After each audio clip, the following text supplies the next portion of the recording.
આજની ખાલી મા બાપ ને ભૂલશો ને એ જ પ્રોગ્રામ નથી હો,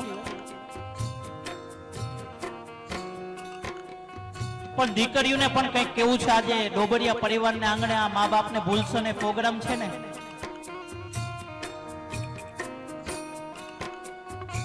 કે જો દુનિયાનો નકશો બદલવો હોય ને માતાઓ,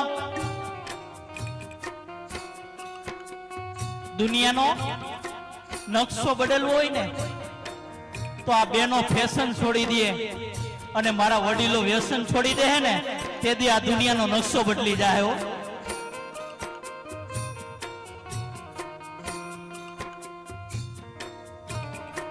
યુવાન દીકરીઓને બે હાથ જોડીને વિનંતી કરું છું કે જ્યાં આવે ત્યાં છે ને બાપની ઇજ્જત જાળવી હોય ને તમારા હાથની વાત છે હો.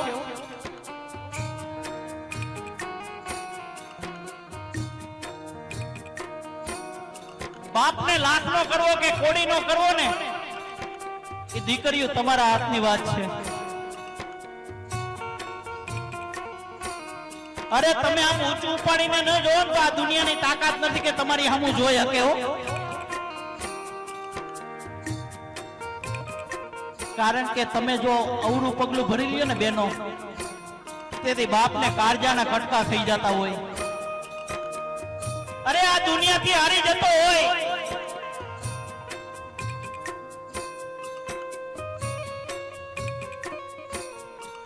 મા બાપ ઉપર વિશ્વાસ રાખજો. તમે નહીં ધાર્યું હોય ને એવું કરીને બતાવશે. હારી હારી ગાડીઓ જોઈને, હારા હારા કપડા જોઈને મોહી નહીં જતું બેનો. કારણ કે આ દુનિયાની અંદર બગસરાની આઈટમો બહુ છે.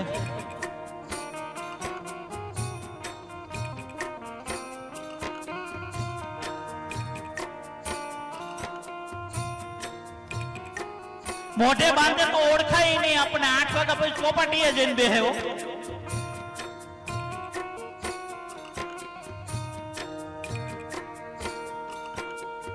એક બેને મોઢે બાંધ્યું હતું ને એટલે મેં પૂછ્યું કે બેન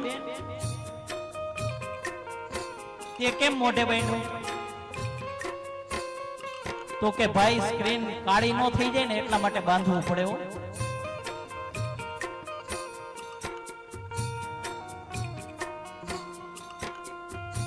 અને એનું મેં માથા મોઢું જોયું તો અમાસની રાત જેવું હતું. રાતે હમી મળે ને તો આપણે ભટકાઈ જાય, દેખાય નહીં. અરે બેન જો તારા ચામડા કાળા હશે ને તો આ સમાજ સ્વીકાર કરશે બાપ. તારા ચામડા કાળા હશે ને તો આ સમાજ સ્વીકાર કરશે. પણ જિંદગીની અંદર કઈક કલંક ડાઘ લાગી ગયો છે ને સમાજ સ્વીકાર કોઈ દી નહીં કરે.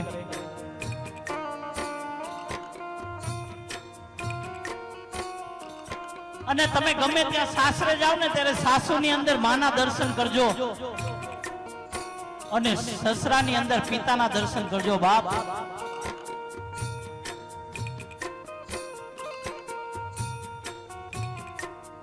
કારણ કે બાપની ઇજ્જત જાળવી ને એ તો દીકરીઓને હાથની વાત છે. કારણ કે આની આ માતા ધારે ને તો ભગવાન રામને જન્મ આપી શકે. આની આ માતા ધારે તો ભગવાન દ્વારકાધીશને જન્મ આપી શકે. આની આ જનેતા ધારે ને સ્વયં મારો રામદેવજી મહારાજને જન્મ આપી શકે બાપ.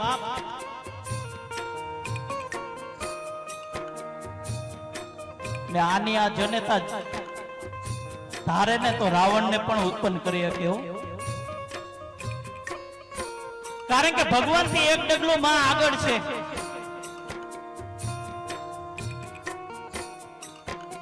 તમે જો તમારા માને ભજશો ને, તમારી માતાને ભજશો ને, માતા પિતાને ભજશો ને તો ભગવાન મળશે. મારી વાત સાચી લાગે ને વડીલો માતાઓ તાળીઓથી વધાવી લેજો. તમે જો તમારા મા બાપની સેવા કરશો ને તો ભગવાન મળશે. પણ તમે જો ભગવાનની સેવા કરશો ને તો આ મા બાપ નહીં મળે. કારણ કે મા બાપની અંદર એટલી તાકાત છે. મોઢામાંથી કોળિયા કાઢી કાઢીને એના દીકરાને આપ્યા હોય ને 25 વર્ષનો કર્યો હોય હો.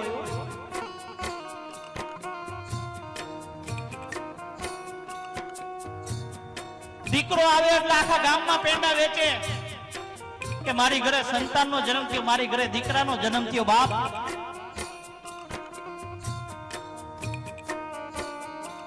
આખા ઘરનું મોઢું મીઠું કરાવે. ઈનોય દીકરો મોટો થાય ને એટલે પછી મા બાપનું મોઢું કડવું કરે. ઈનોય દીકરો મોટો થાય પછી મા બાપનું મોઢું કડવું કરે હો. અને દીકરીનો જન્મ થાય ને તો આખા ઘરનું મોઢું બગડી ગયું હોય. આખું ઘર એમ કે પાણો આવ્યો.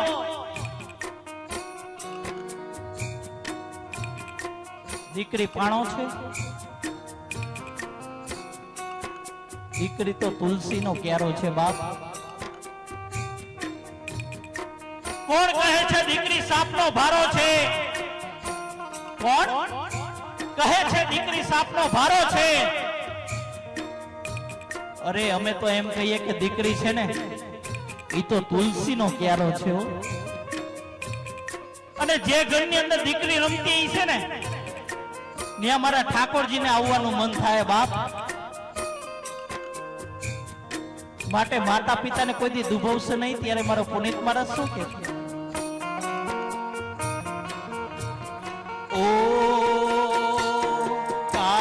કાઢી મુખેથી કોડિયા મોંમાં દઈ મોટા કર્યા. મોંમાં દઈ મોટા કર્યા. મોંમાં દઈ મોટા કર્યા. કાઢી મુખેથી કોડિયા મોંમાં દઈ મોટા કર્યા. અમૃત તણા દેનાર સામે ઝેરવો ચરસો નહીં. ભૂલો ભલે બીજું બધું મા બાપને ભૂલશો નહીં. અગણિત છે ઉપકાર એના એ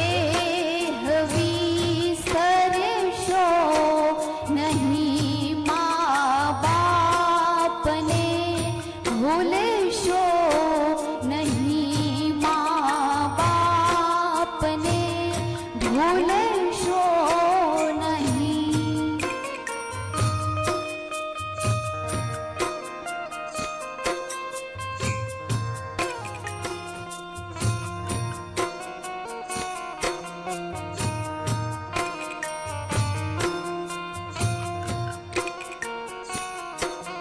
આ દુનિયાની અંદર કોઈના મા બાપ દુખી નથી હો. પણ જે દુખી છે ને ઈ પોતપોતાના સાસુ સસરા દુખી છે હો.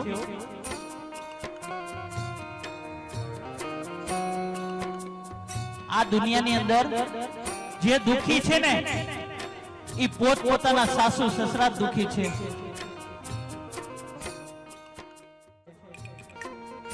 એક ભારત માતાના ટુકડા થઈ રહ્યા છે.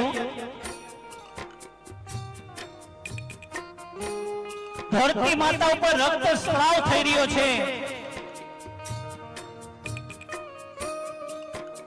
ગાય માતા કતલખાને જઈ રહી છે. નદી માતા સુકાઈ રહી છે.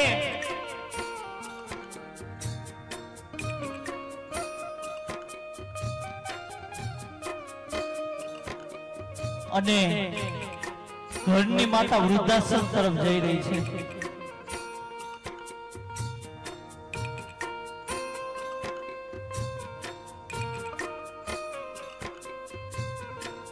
વૃદ્ધાશ્રમ 1 મિનિટમાં બંધ થઈ જાય, પણ ક્યારે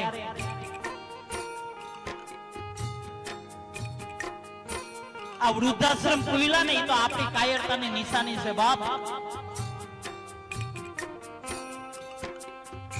કે દરેક સમાજની અંદર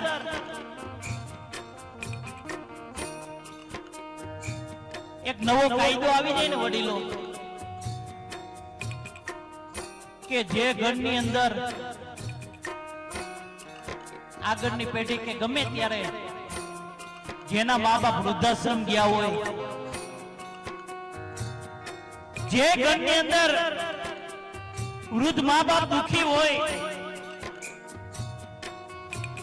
જે ઘરની અંદર વૃદ્ધાશ્રમ જોયું હોય ને એના ઘરની દીકરી લેવી નહીં ને એને દેવી નહીં હો.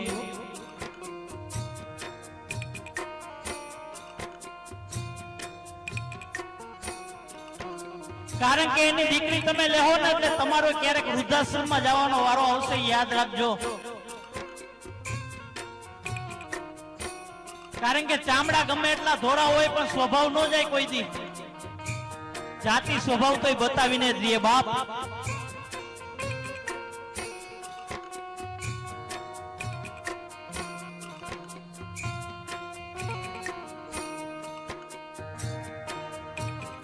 માતાઓ તમારા મા બાપને વૃદ્ધાશ્રમમાં મૂકવા જાય તમે હા પાડો ખરા? જોરથી બોલો, તમારા મા બાપને વૃદ્ધાશ્રમમાં મૂકવા જાય તો હા પાડો? તમારા મા બાપને વૃદ્ધાશ્રમમાં મૂકવા જાય તો હા પાડો? તમારા સાસુ સસરાને વૃદ્ધાશ્રમમાં મૂકવા જાય તો? આયા તો સમજનો પરિવાર બેઠો એટલે ના પાડે હો. બાકી બીજે અમે પ્રોગ્રામ કરવા જાય ન્યાય ભાઈઓ કે હા મૂકી આવી, કારણ કે આયા આમાં ભળવી દે બાપ.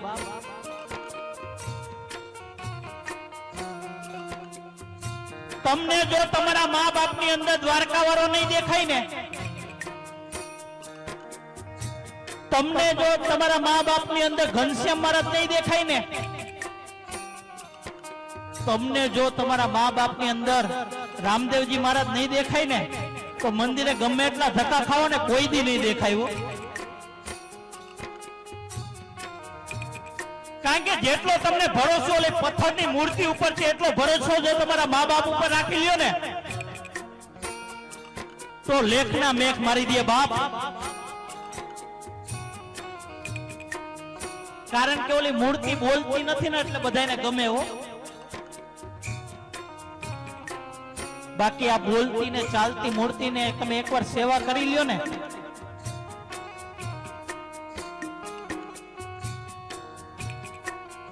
હું ઘરેથી ગમે તે કામ કરવા નીકળું વડીલો, સવારે નીકળું એટલે મારા મા બાપને હું પગે લાગીને જ નીકળું છું. હાલના સમયની અંદર માતાઓ મંદિરે પૈકે ન લાગુ, મારા મા બાપને લાગી લઉં. કારણ કે આજે હું જે બોલું છું ને તમે સાંભળો છો ને, આજે મારી જે સફળતા છે ને એ હું ગર્વથી કહું છું. મારા મા બાપના આશીર્વાદ છે બાપ, એના આશીર્વાદ ફરી ગયા હો. બાકી જો તમે તમારા મા બાપને દુખી કરશો ને, તમે તમારા મા બાપને રડાવશો ને, તો તમારું ગમે એટલું દાન પુણ્ય કરેલું, ગમે એટલી જાત્રાઓ કરેલી, ગમે એટલી માળા કરશો ને બધું ફેલ થઈ જશે બાપ. એ આંસુઓમાં ધોવાઈ જશે હો.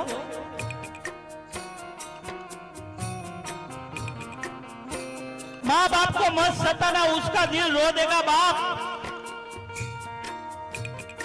माँ बाप को मत सताना, उसका दिल रो देगा. जो मेरा भगवान सुन लेगा ना तो तुझको जड़ा मूળ से उखाड़ के निकाल देगा बाप. તમે જો તમારા મા બાપને રડાવશો નહીં, મારા દ્વારકાધીશના કાને શબ્દો અથડાણા ને, એનો અવાજ જો મારા ઘનશ્યામ મહારાજના કાને વયો ગયો ને, તમને આ દુનિયામાંથી ઉઠાવી લે બાપ.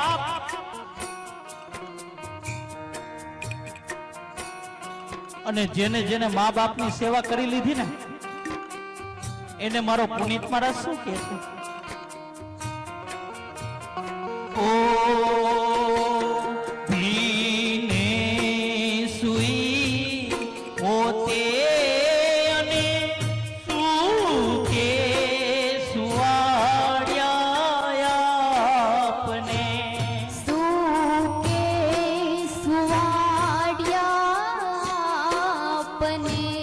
સુકે સુવાડ્યા આપને ભીને સુઈ પોતે અને સૂકે સુવાડ્યા આપને એ અમીમય એ આંખને એ અમીમય એ આંખને ભૂલીને ભીંજવશો નહીં.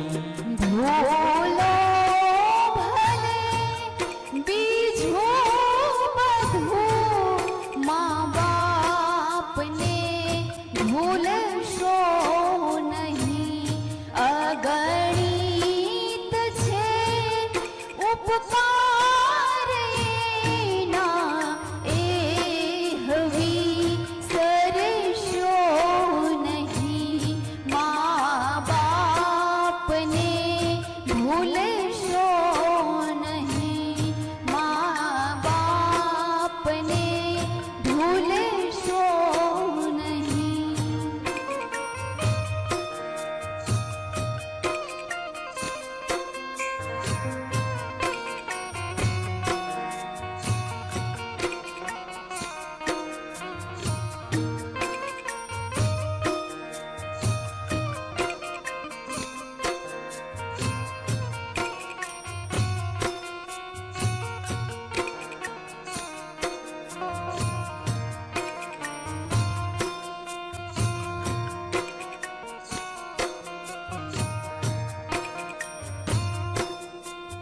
દીકરીને બાપ બહુ વાલો હોય.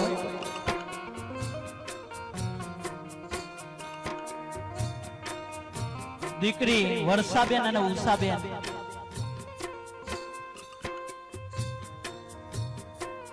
આ ડોબરિયા પરિવારને જેટલું બાલુ દાદા ગયા એનું દુઃખ નહીં થતું હશે પણ ઓછું થતું હશે. પણ દીકરીને તો અંદરો અંદર એટલું દુઃખ થતું હોય ને, કારણ કે દીકરીને બાપ છે ને એ તો કાળજાનો કટકો હોય. બાપ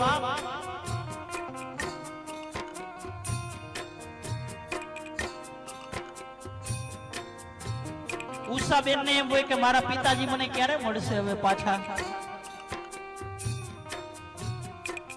વર્ષાબેન ને એમ હોય કે મને મારા પિતાજી ક્યારે મળશે, કારણ કે આ દુનિયાની અંદર એને કઈ પણ તકલીફ પડે ને એટલે તરત જ બાપને ફરિયાદ કરે.